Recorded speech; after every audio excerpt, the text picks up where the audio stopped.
The journey back to Zorothia was quieter than the trip to Earth. The Eclipse moved steadily through the stars, its engines humming softly as it carried Lyra, Alex, and the rest of the crew toward their destination. Inside the ship, the mood was a mix of relief and reflection.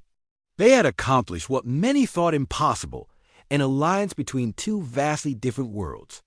But for Alex, the weight of leaving Earth behind and the uncertainty of what lay ahead pressed heavily on his mind. Lyra noticed his silence during the long hours in the cockpit. She often sat beside him, watching the endless expanse of space stretch out before them. One evening, as the ship drifted past a cluster of glowing nebulae, she finally spoke. "You're thinking about home," she said softly, her voice carrying a note of understanding. Alex glanced at her, surprised by how well she could read him. "Yeah," he admitted, "I guess I am. It's strange to think about going back to Zorothia after everything that's happened." Lyra nodded, her shimmering eyes fixed on the stars. "It feels like we've lived a lifetime since we first met. And yet, it's only been weeks." Alex chuckled faintly. "Feels longer than that, doesn't it?" They fell into a comfortable silence, both lost in their thoughts. For Alex, the memories of Earth were bittersweet. He had seen hope flicker in people's eyes during the negotiations, a fragile but real belief that things could get better. Yet, returning to Zorothia meant stepping away from the world he had sworn to protect. He wondered if he would ever truly feel at home again, no matter where he went. As they approached Zorothia, the familiar sight of the planet filled the view screen. Its towering crystal spires sparkled under the sunlight, and its vibrant landscapes seemed almost surreal after the scarred surface of Earth. When the Eclipse landed, King Voron himself greeted them at the palace gates, his expression a mix of pride and gratitude. "You have done well, my daughter," he said, embracing Lyra warmly. Then, turning to Alex, he added, "And you, Alex, your courage has brought us closer to peace than I ever thought possible." Alex bowed slightly, unsure how to respond. "We couldn't have done it without your trust or Lyra's leadership." Voron smiled faintly, though his gaze remained thoughtful. "Trust is earned, not given freely. You have earned mine, and for that, you will always be welcome here." The days that followed were filled with celebrations and ceremonies honoring the new alliance. The people of Zorothia welcomed the humans with cautious curiosity, eager to learn more about their distant neighbors. Lyra played a key role in these events, speaking passionately about the importance of unity and cooperation. Alex stood by, her side translating when needed and sharing stories of Earth's resilience. But even amidst the festivities, Alex couldn't shake the feeling that his time on Zorothia was temporary. He belonged to Earth, just as Lyra belonged to her people. Their bond, though strong, was tethered to two separate worlds, each pulling them in different directions. One night, after a grand feast in the palace hall, Alex found Lyra standing alone on a balcony overlooking the gardens. The air was cool, and the stars above twinkled brightly. She turned as he approached, her expression soft but tinged with sadness. "I didn't think it would be this hard," she confessed quietly. "Saying goodbye." Alex stepped closer, his heart aching at the pain in her voice. "Me neither. I keep telling myself it's for the best for both our worlds, but it doesn't make it any easier." Lyra looked down at her hands, her fingers tracing the intricate patterns on her suit. "Do you think we'll ever see each other again?" Alex hesitated, searching for the right words. "I don't know, but I believe what we started here, it's bigger than us. If we can bring our worlds together, then maybe someday there won't have to be goodbyes." Tears glistened in Lyra's eyes, but she blinked them away, forcing a small smile. "You always know how to give me hope, Alex." He reached out, gently taking her hand in his. "You gave me hope first, Lyra. Without you, none of this would have been possible." They stood there for a long moment, the silence between them heavy with unspoken emotions. Finally, Lyra pulled away, straightening her posture. "Promise me one thing," she said, her voice steady despite the tears threatening to fall. "Anything," Alex replied. Promise me you'll keep fighting for Earth, for Zorothia, for all of us. Don't let anyone forget what we've built here." Alex nodded firmly. "I promise." The next morning, Alex prepared to leave. The Eclipse was loaded with supplies and messages of goodwill to deliver back to Earth. As he walked toward the ship, Lyra accompanied him, her steps slow and deliberate. When they reached the hatch, she stopped, looking up at him with a mixture of love and resolve. "Thank you, Alex," she said, her voice barely above a whisper, "for everything." He smiled, though his own eyes were wet with tears. "No, thank you, Lyra, for believing in me and in us." With that, he climbed aboard the Eclipse, closing the hatch behind him. As the ship lifted off, Alex watched through the window as Lyra grew smaller and smaller, her figure illuminated by the light of Zorothia's twin suns. He stayed there until the planet disappeared entirely, replaced by the vast emptiness of space. Back on Earth, Alex delivered the final reports to Commander Hayes and the other leaders. News of the successful alliance spread quickly, sparking renewed optimism among humanity. People began talking about rebuilding, not just their cities, but their spirit. The seeds of hope planted by Lyra and Alex had taken root, growing into something tangible and real. In the weeks that followed, Alex returned to duty, resuming his role as a soldier. But he carried Lyra's promise with him wherever he went, reminding others of the fragile bond they now shared with Zorothia. Slowly, trade routes opened and cultural exchanges began. Humans learned about Zorothian art, music, and technology, while the aliens marveled at Earth's resilience and creativity. As for Lyra, she threw herself into her duties as a leader, guiding her people through the challenges of forging a new path. Her father watched with pride, knowing she had grown into the role he had always hoped she would. Yet, late at night, when the palace was quiet, she often found herself staring at the stars, wondering if Alex was doing the same. Months passed, and communication between Earth and Zorothia became routine. Messages flowed back and forth, strengthening the ties between the two worlds. One day, Alex received a transmission marked urgent. Opening it, he found a message from Lyra, written in careful English. "Dear Alex," it began, "I hope this message finds you well. Things are changing here, slowly but surely. Our people are beginning to see the value of working together. I wanted to thank you again for everything you've done, and to remind you of the promise we made to keep fighting for a better future.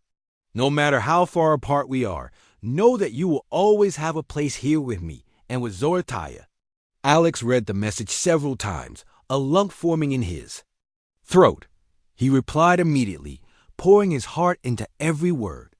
"Dear Lyra," he wrote, "your message means more to me than I can say. Knowing that we're still connected even across the stars gives me strength. I haven't forgotten our promise, and I never will. Until we meet again, take care of yourself and of our shared dream." Though they were separated by unimaginable distances, their connection endured. It wasn't just a bond between two individuals. It was a symbol of what was possible when two worlds chose to come together instead of apart. And as the years rolled on, their story became legend, a testament to the power of trust, courage, and hope in a universe full of uncertainty. Unclear nights, Alex would look up at the stars, imagining Lyra doing the same. He didn't know if they would ever meet again, but it didn't matter. What mattered was the bridge they had built, a bridge that spanned galaxies and united hearts. And in that knowledge, Alex found peace.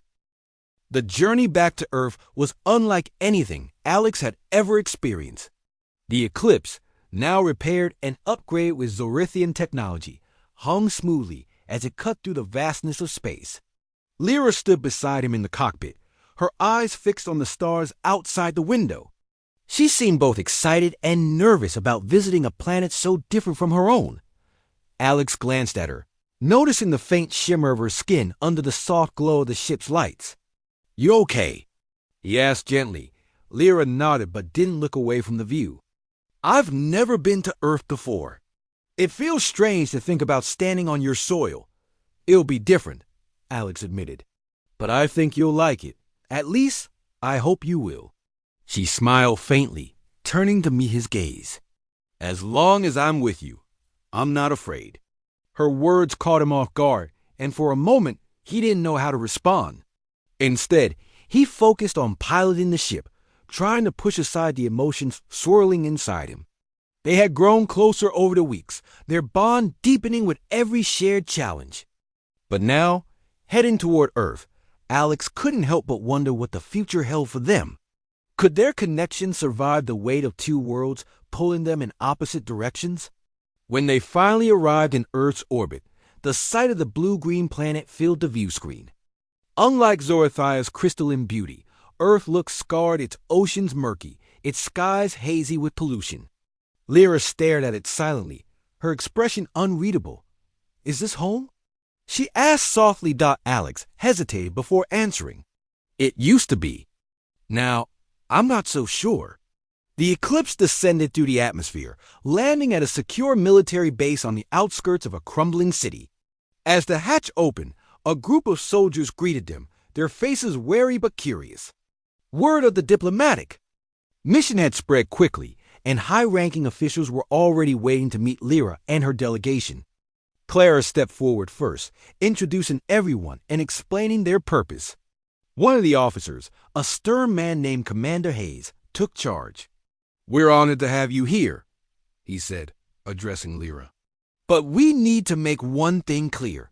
Humanity is struggling. We don't have much to offer right now." Lyra nodded, understanding the gravity of his words. "We are not here to take. We are here to build to find common ground." Commander Hayes studied her carefully before nodding. "Very well, let's get started." Over the next few days, negotiations began in earnest. Representatives from Earth and Zorathia gathered in a large conference room, discussing everything from resource sharing to defense strategies. Tensions ran high at times, especially when disagreements arose over trade agreements and territorial boundaries.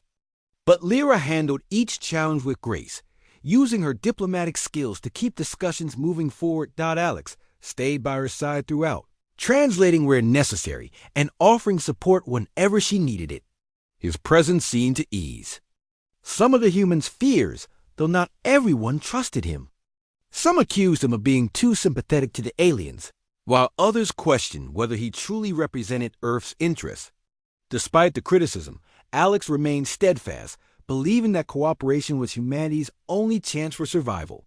One evening, after a particularly heated session, Lyra and Alex retreated to a quiet corner of the base. They sat together under the dim light of a single lamp, exhausted but determined. "Do you think we're making progress?" Lyra asked, breaking the silence. Alex sighed, leaning back in his chair. "I think so. But it's hard. People are scared, and fear makes them act irrationally." Lyra nodded thoughtfully. "Fear exists on my world too. That's why alliances like this are so important. If we can show that working together brings strength, maybe others will follow." Her optimism inspired Alex, even as doubts lingered in his mind. He knew the road ahead would be difficult, filled with obstacles neither of them could predict. Yet, seeing Lyra's determination gave him hope, a feeling he hadn't felt in years. As the negotiations continued, small victories began to emerge. Agreements were reached on minor issues, laying the groundwork for larger compromises. Lyra's efforts earned respect from many of the human leaders who started to see her not just as an alien princess, but as a partner willing to fight for mutual benefit. Still, not everyone was convinced. Rumors spread among lower-ranking soldiers and civilians, fueled by fear of the unknown. Protesters gathered outside the base, holding signs that read "No aliens" and "Protect humanity." Their voices carried into the conference rooms, adding pressure to an already tense situation. One night, during a rare break in the talks, Alex decided to confront the protesters directly. He walked out of the base alone, ignoring Clara's warnings to stay safe. When he reached the crowd, he raised his hands to signal he meant no harm. "I know you're scared," he began, his voice calm but firm. "I was scared too when I first met Lyra, but she saved my life, and now she's helping us save our planet. Turning away allies won't fix our problems. Working together might. The crowd murmured uncertainly, some faces softening while others remained hostile. A young woman stepped forward, her expression defiant. How do we know she's telling the truth? How do we know they won't betray us? Alex met her gaze steadily. Because trust has to start somewhere. And because if we don't try, we'll lose everything. His words didn't sway everyone, but they planted seeds of doubt in the minds of those who listened. Slowly, the protest began to die down, replaced by cautious curiosity. Back inside the base, Lyra heard about Alex's speech and sought him out. Finding him sitting alone in the cafeteria, she approached quietly. "You risked a lot out there," she said, sitting across from him. He shrugged, managing a small smile. "Someone had to say something. Besides, you've done enough for all of us. It's my turn to step up." Lyra reached across the table, placing her hand over his. "Thank you, Alex, for believing in me and in us." Her touch sent warmth through him, chasing away the fatigue of the past days. For a moment, they simply sat there, letting the quiet speak for itself. As the mission neared its conclusion, formal documents were signed, sealing the alliance between Earth and Zorathaya.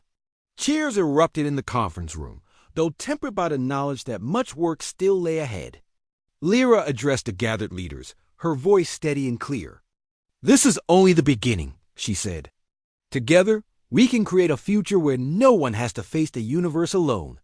Her words resonated deeply, earning applause from both sides. As the celebrations continued, Alex found himself reflecting on how far they had come. What had started as a desperate rescue mission had transformed into something greater, an opportunity to unite two worlds. But as they prepared to return to Zorathaya, Alex couldn't ignore the growing ache in his chest.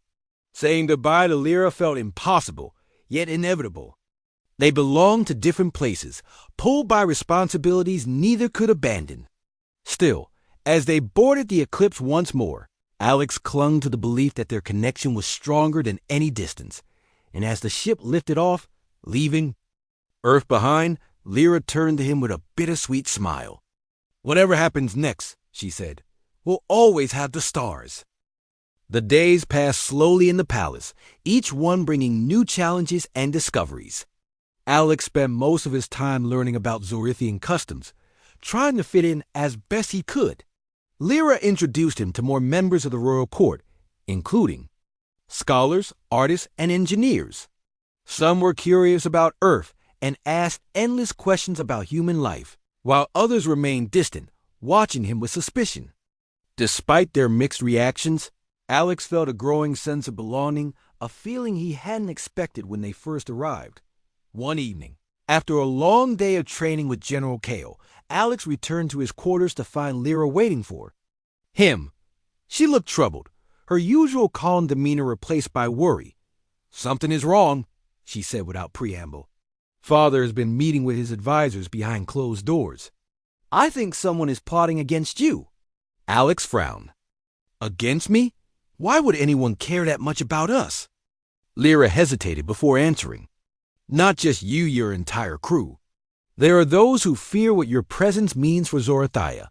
They worry it will weaken our defenses or make us look soft." Alex sighed, running a hand through his hair. "I guess I can see their point. We're outsiders after all. But we didn't come here to cause trouble." "I know," Lyra said quickly, "but not everyone believes that. You must be careful."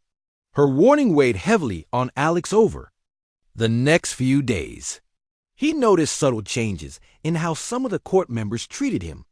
Smiles became rarer and conversations shorter. Even General Kale seemed less enthusiastic during their training sessions. The atmosphere in the palace grew tense, like a storm brewing on the horizon. Then, one morning, disaster struck.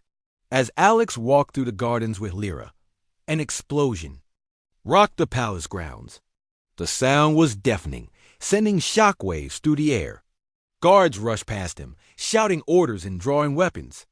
Smoke billowed from a nearby wing of the palace, where several high-ranking officials had been, holding a meeting. "What's happening?" Alex asked, his heart racing. Lyra grabbed his arm, pulling him toward cover. Stay low. This could be an attack. They crouched behind a stone bench as chaos erupted around them. More explosions followed, targeting key areas of the palace. The humans were quickly rounded up and taken to a secure location deep within the building. Clara and the rest of the crew looked shaken but unharmed. Ryan paced back and forth, muttering angrily under his breath. This is exactly why we shouldn't have come here. He snapped. We're sitting ducks. Enough, Clara barked. Panicking won't help us. We need to figure out who's behind this. Before anyone could respond, the door burst open and armed guards entered. One of them addressed Clara directly. King Voron requests your presence immediately. The group exchanged uneasy glances, but followed the guards to the throne room. When they arrived, they found Voron standing tall, his face grim. Around him, advisors whispered urgently, their expressions filled with fear and anger. My daughter tells me you may be in danger, Voron said, looking at Alex. She believes someone in my court betrayed us. Alex nodded. It's possible. Whoever did this knew exactly where to strike. Voron's jaw tightened. Then we will find them and punish them. Over the next few hours, the palace was locked down, and everyone inside was questioned. Lyra worked closely with her father, using her knowledge of the court to identify potential suspects. Alex assisted by sharing insights into human tactics, pointing out patterns that might indicate insider involvement. Slowly, pieces of the puzzle began to fall into place. The breakthrough came when Emily noticed something odd about one of the damaged areas. A piece of debris bore markings, unlike anything used by Zorthian technology. It matched designs from Earth a detail that couldn't be ignored. Clara confronted the captain of the guard, demanding answers. It wasn't us. The captain insisted. Someone planted evidence to frame you. Though skeptical, Voron ordered a deeper investigation. Under pressure, one of his advisors finally cracked, confessing to leaking information about the humans' presence to the Varnok Empire. The advisor claimed he had acted out of fear that aligning with humanity would leave Zorothia vulnerable to future attacks. His betrayal shocked everyone, especially Lyra, who had trusted him for years. When the truth came to light, Voron wasted no time punishing the traitor. The advisor was arrested and sentenced to exile, a harsh but fitting consequence for his actions. With the immediate threat neutralized, the palace began repairing the damage. Life slowly returned to normal, or as close to normal as it could get. In the aftermath, Voron called Alex and the crew to the throne room once again. This time, his tone was different, softer, yet resolute. You saved my daughter, he said, addressing Alex, and now you've helped expose a traitor within my own ranks. For that, I owe you a debt. Alex shook his head. We only did what anyone would do. Your people deserve peace. Voron studied him for a moment before nodding. Perhaps. But peace cannot exist without trust. If Zorothia is to move forward, we must learn from this. That includes forging stronger ties with Earth. The announcement caught everyone off guard. Clara stepped forward, bowing slightly. Your Majesty, we would welcome such an alliance. Humanity needs allies now more than ever. Voron turned to Lyra, who stood silently beside Alex. What say you, my daughter? Do you believe these humans are worthy of our trust? Lyra met her father's gaze without hesitation. Yes, father, I do. With that, plans were set in motion. Voron invited representatives from Earth to visit Zorothia and begin formal negotiations. In the meantime, Alex and his crew were granted honorary status within the palace, free to move about as they pleased. The change in treatment was noticeable. Even Ryan softened his attitude, though he still grumbled occasionally. For Alex, the shift marked a turning point. He and Lyra spent more time together, exploring the city and discussing their hopes for the future. Their bond deepened, built on mutual respect and shared experiences. Though neither spoke openly about their feelings, it was clear to everyone around them that something special had blossomed between them. as the days turned into weeks. Preparations for the diplomatic mission intensified. Lyra volunteered to lead the delegation, insisting that Alex accompany her as a gesture of goodwill. Voron agreed, though not without reservations. He reminded Alex that leadership came with great responsibility, a lesson Alex took to heart. On the eve of their departure, Lyra joined Alex in the gardens, where they had first sought refuge during the attack. The stars above shimmered brightly, casting a gentle glow over the scene. For a moment, neither of them spoke. "Are you nervous?" Alex asked finally. Lyra smiled faintly. "A little, but also excited. This is a chance to prove that our worlds can work together." Alex nodded. "Me too. And no matter what happens, I'll always be grateful for everything you've done, for believing in me." Lyra reached out, placing a hand on his arm. "You've given me hope, Alex. Hope that maybe things can change." Her words lingered in the air, carrying a weight neither of them fully understood. As they stood there, surrounded by the beauty of Zorothia, they both knew their journey was far from over. Whatever lay ahead, they would face it side by side, too. Individuals from vastly different worlds, united by trust, courage, and the promise of a brighter future. The Eclipse entered Zorothian space cautiously, its crew aware that they were now in unfamiliar territory. The planet grew larger in the view screen, a breathtaking sight with its shimmering oceans and towering crystalline structures. Lyra stared at it intently, her expression a mix of awe and anxiety. It had been years since she last saw her home, and though it looked the same, she felt like a stranger returning to a place that might no longer recognize her dot as they approached. The ship's communication system crackled to life. A stern voice spoke in Lyra's language, demanding identification. Clara nodded to Alex, who stepped forward alongside Lyra. Using the basic phrases he had learned, Alex introduced themselves and explained their situation as best he could. Lyra added more details in her native tongue, her tone respectful but firm. After a long pause, the voice responded, instructing them to land at a designated port near the capital city. The descent was nerve-wracking. The Eclipse wasn't designed for such precision landings, especially under the watchful eyes of Zorothian officials. Ryan muttered complaints under his breath, while Emily focused on stabilizing the ship's systems. Finally, they touched down, safely on a wide platform surrounded by sleek alien vessels. Armed guards stood nearby, their weapons trained on the Eclipse. When the hatch opened, Lyra stepped out first, followed closely by Alex and the rest of the crew. The air smelled sweet, unlike anything Alex had ever experienced on Earth. He glanced around, taking in the vibrant colors and intricate designs of the buildings. Everything seemed alive, pulsing faintly with light. The guards approached cautiously, their leader addressing Lyra directly. "Princess Lyra," the guard said, bowing slightly. His expression shifted from suspicion to disbelief. "We thought you were lost." Lyra straightened her posture, trying to appear confident despite her nerves. "I was," she replied simply, "but I have returned." The guard hesitated before gesturing toward the humans. "And these outsiders? They saved my life," Lyra said firmly. "They are under my protection." This statement seemed to shock the guards, but none dared argue. Instead, they escorted the group to a grand palace built into the side of a mountain. Its walls sparkled like gemstones, reflecting the sunlight in dazzling patterns. As they walked through the streets of the capital, crowds gathered, murmuring in surprise. Word spread quickly. Princess Lyra had come back.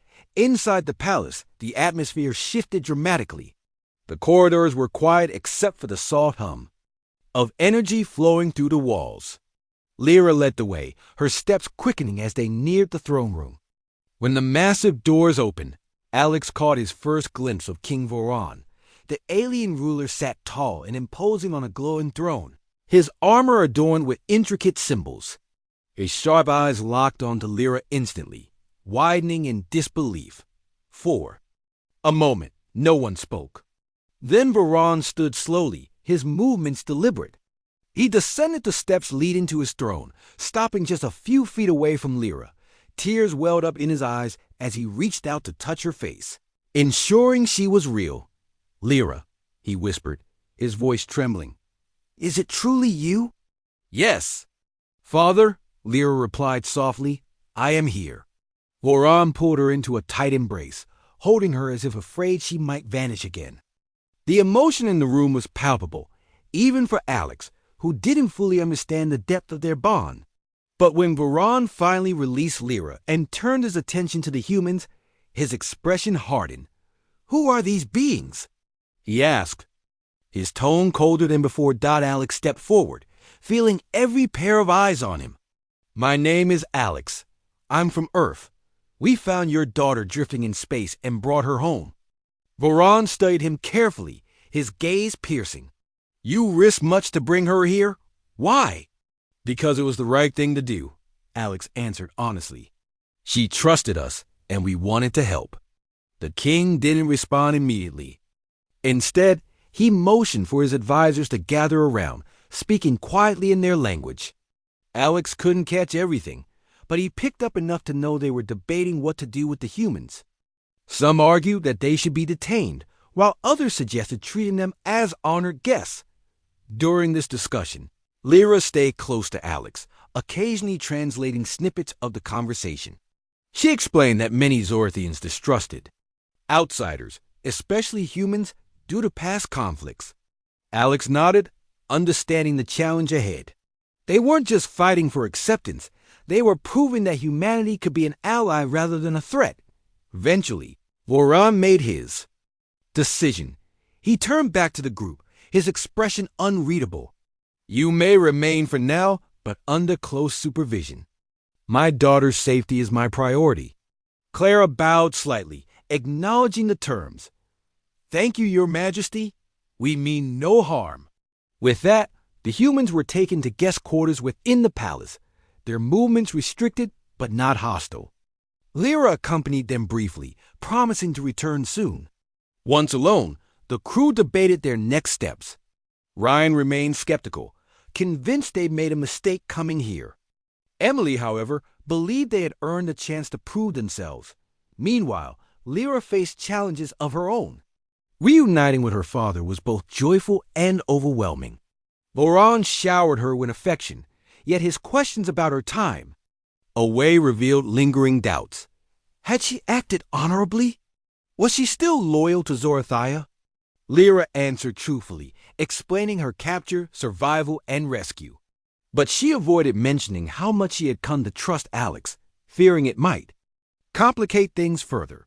That night, Lyra visited Alex in his quarters. She looked tired but determined. "My father will need time to accept you," she said. "He is cautious, as any ruler must be." "I get it," Alex replied. "But I don't want to cause trouble for you. If he asks me to leave, I'll go." Lyra shook her head. "No, you came this far because of me. I won't abandon you now."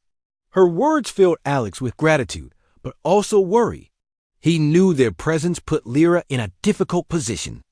Still, he couldn't deny the growing connection between them, a bond forged through shared struggles and mutual respect. Over the following days, tensions eased slightly. Voron allowed the humans limited freedom, granting them access to certain parts of the palace. Alex used this opportunity to learn more about Zorthian culture, fascinated by their advanced technology and deep traditions. He even began teaching some of the locals basic English, earning smiles and nods of approval. Despite these small victories, danger loomed. Whispers of betrayal reached Alex's ears. One of Voron's advisors suspected the humans of ulterior motives. Lyra warned Alex to stay vigilant, knowing that trust could shatter easily in such a fragile situation. Yet amidst the uncertainty, there were moments of hope. Lyra introduced Alex to General Kale, a seasoned warrior who had once fought alongside her during the war. Kale admired Alex's bravery and offered to train him in Zorthian combat techniques. Though hesitant at first, Alex accepted, eager to show his willingness to adapt and contribute. As days turned into weeks, Alex realized that their mission wasn't just about bringing Lyra home, It was about building bridges between two worlds. Whether those bridges would hold remained uncertain, but one thing was clear. The journey had changed everyone involved forever. The journey toward Zorthian space was anything but smooth. As the Eclipse approached the outer edges of Lyra's home system, tension aboard the ship grew thicker than ever. The crew worked tirelessly to prepare for potential dangers, knowing they were heading into unknown territory. Alex spent most of his time with Lyra, helping her practice phrases in English and reassuring her that everything would be okay. Despite his confidence, he couldn't ignore the nagging worry in the back of his mind. Lyra, too, seemed uneasy. She often stared out the windows of the ship, her glowing eyes reflecting the distant stars.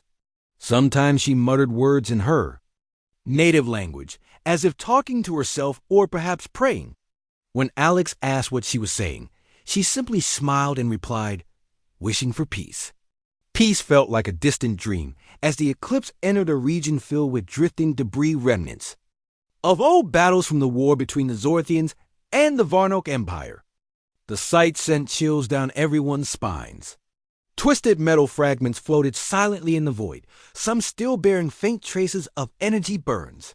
It was a grim reminder of the violence that had claimed countless lives, including those of Lyra's comrades. Ryan voiced his concerns loudly during one of the crew meetings. "This place is crawling with danger," he said, pacing back and forth. "What if the Varnok are still out here? We're sitting ducks in this tin can." Clara, the captain, nodded thoughtfully. "We'll stay alert. Everyone needs to be ready for anything. And we stick to stealth mode unless absolutely necessary." Despite their precautions, trouble found them faster than expected. One night, while Alex was on watch in the cockpit, alarms blared suddenly throughout the ship. Red warning lights flashed as the sensors detected multiple ships closing in on their position. The crew scrambled to their stations, hearts pounding with fear. "Who are they?" Clara demanded, staring at the monitor showing several small vessels. Approaching rapidly, Lyra leaned closer to the screen, her expression darkening. "Varnok," she whispered, her voice trembling with anger and dread. Alex turned to her. "Are you sure?" She nodded sharply. "Yes. They hunt survivors. Take prisoners." Clara cursed under her breath. "We can't outrun them." "Not with our damaged engines. Any ideas?" Alex stepped forward. "We fight or hide. Either way, we don't let them take us or Lyra." With no time to waste, the crew sprang into action. They powered up the ship's limited weapon systems and prepared defensive maneuvers. Ryan manned the turrets, grumbling about how reckless this whole mission had become. Emily worked frantically to reinforce the shields, while Clara plotted evasive routes through the asteroid field nearby as the Varnok ships drew closer. Firing bursts of green plasma bolts, the Eclipse darted between massive rocks, narrowly avoiding destruction. Explosions lit up the darkness as chunks of asteroids were vaporized by enemy fire. Inside the ship, the crew held on tight, bracing themselves against the violent shaking. Lyra stayed close to Alex, her hands gripping the edge of a console. Her face was pale but determined. "I will not go back to them," she said firmly. "Not alive." Alex shook his head. "You won't have to. I promise."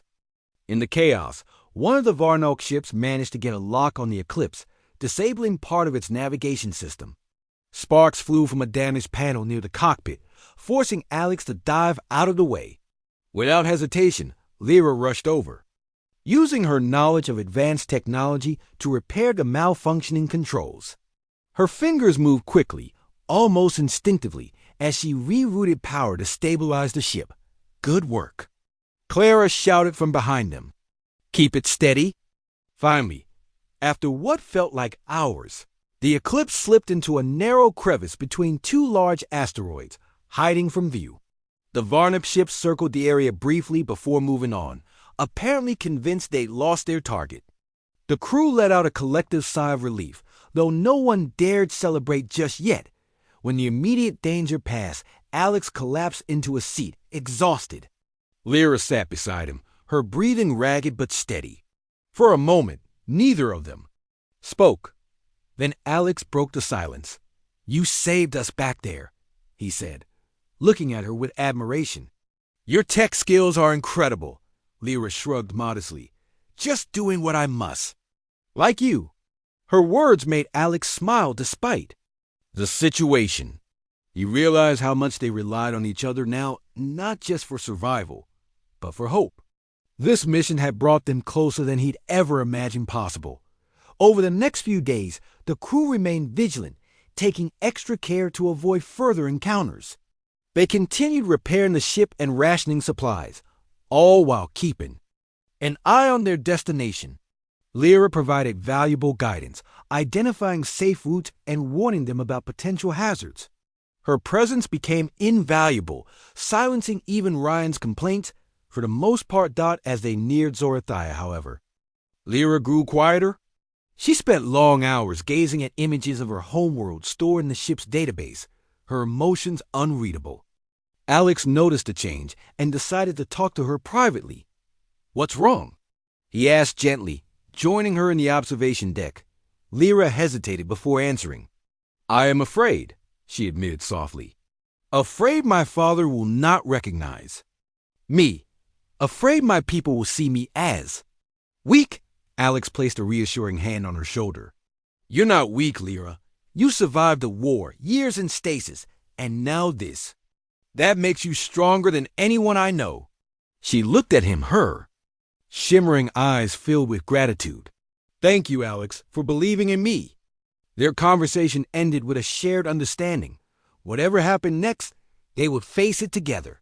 But as the blue-green orb of Zorathia came into view, glowing brightly against the blackness of space, Alex couldn't help but feel a mix of excitement and apprehension.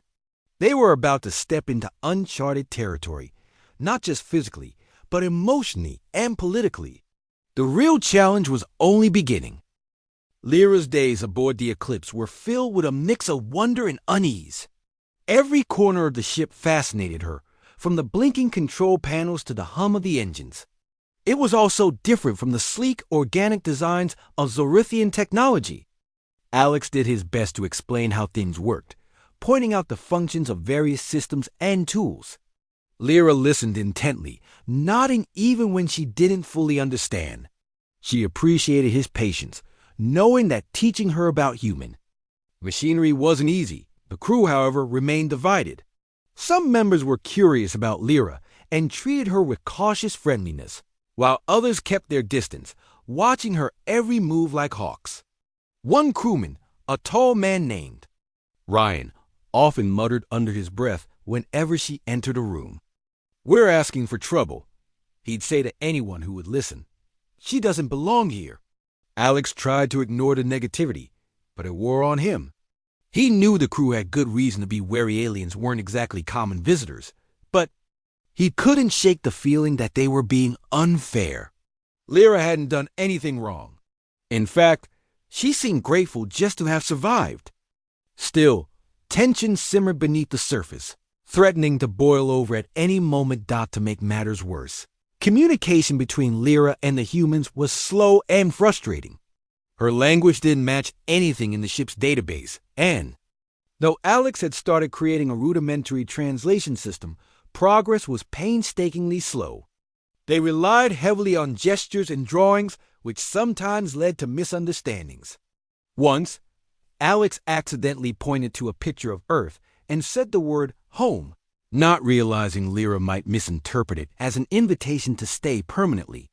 She looked confused for a moment before shaking her head slightly, signaling that she understood it wasn't possible. Despite these challenges, Alex and Lyra found ways to connect.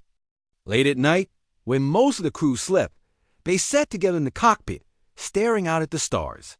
Lyra would point to constellations familiar to her people, explaining their significance.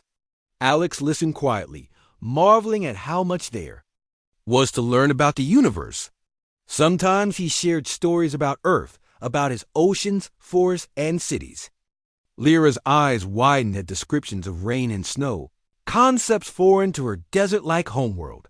One evening, as they gazed at the endless expanse of space, Lyra hesitated before speaking.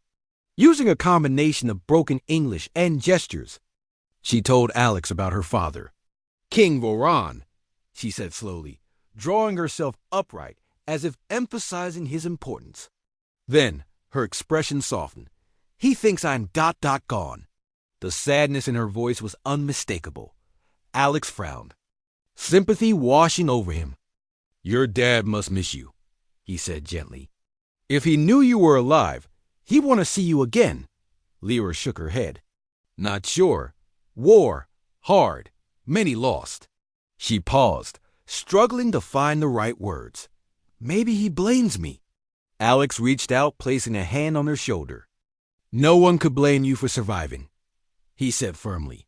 You did what you had to do. Though Lyra didn't respond immediately, Alex could tell his words meant something to her. For the first time since waking up on the eclipse, she smiled. Small, tentative smile, but enough to brighten the dimly lit cockpit dot as the days passed. Lyra began opening up more about her life before the war. She described Zorthia in vivid detail, its towering crystal spires, its vibrant markets, and its sprawling gardens where flowers glowed softly at night. She talked about growing up in the royal palace, surrounded by advisors and guards. But she also admitted that life as a princess hadn't always been easy. Expectations weighed heavily on her, and she often felt trapped by tradition. Alex listened carefully, imagining what it must have been like to live in such a world. Though their lives were vastly different, he sensed a shared longing in Lyra, a desire for freedom, for a chance to chart her own path. It reminded him of why he joined the military in the first place, to escape the confines of Earth's crumbling society and find purpose among the stars. Their growing bond didn't go unnoticed by the rest of the crew. Some, like Ryan, grew, increasingly resentful of the attention Alex gave Lyra. Others, however, began warming up to her. Emily, the ship's medic, even offered to teach Lyra basic medical procedures, impressed by her quick learning ability.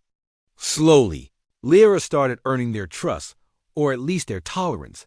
But trust wasn't the only issue looming over the eclipse. Supplies were running low, and the ship needed repairs. Staying in deep space for too long was risky, especially with unknown threats lurking around every corner. The captain, a stern woman named Clara, called a meeting to discuss their options.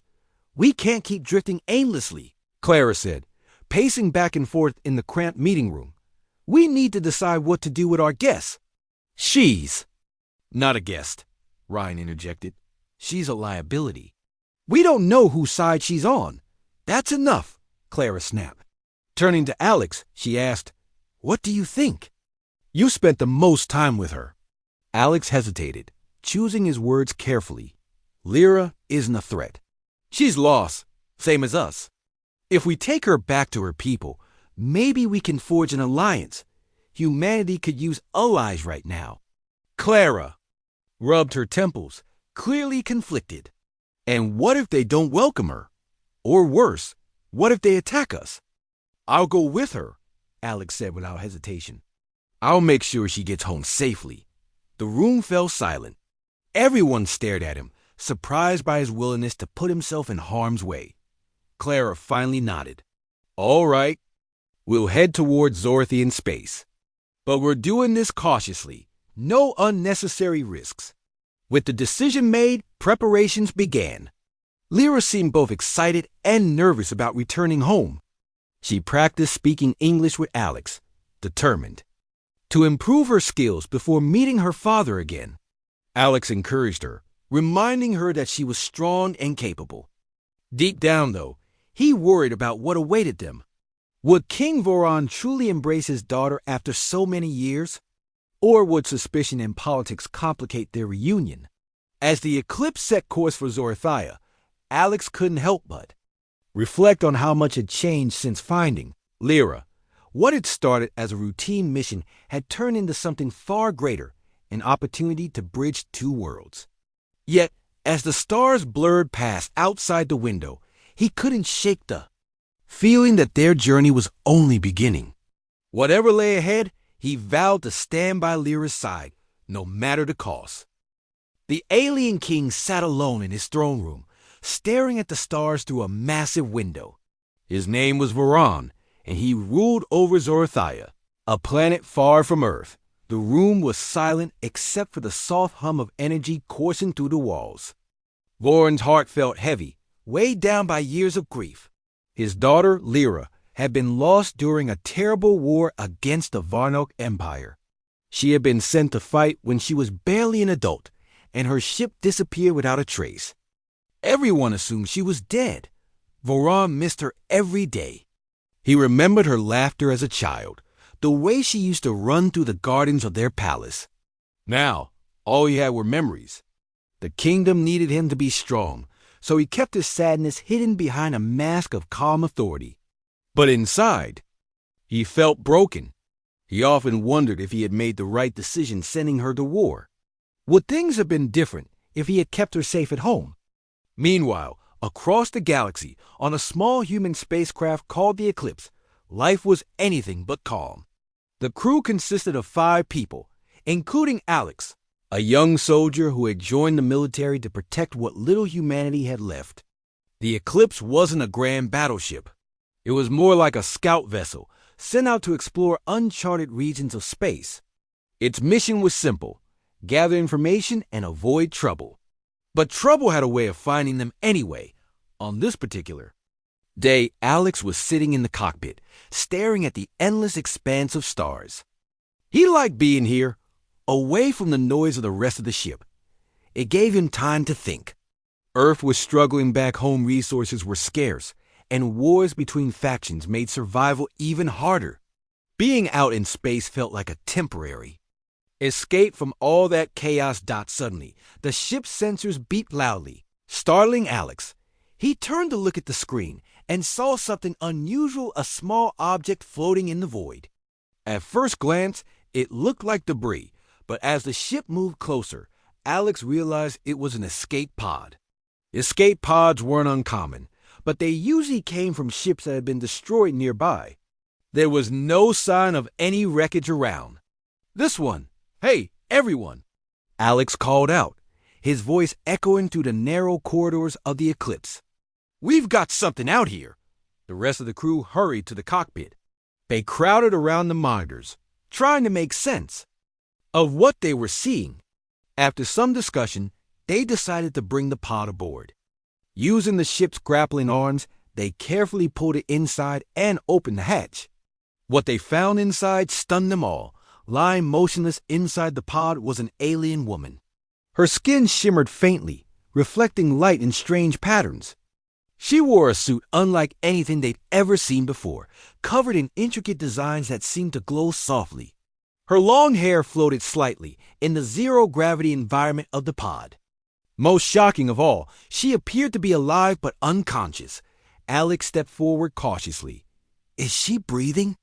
he asked, though he wasn't sure how aliens breathed or if they even needed to. One of the crew members checked her vital signs using a handheld scanner. "She's alive," he said after a moment. "But she's in some kind of stasis. We'll need to wake her up." The crew debated what to do next. Some thought they should leave her where they found her, fearing the consequences of bringing an alien aboard.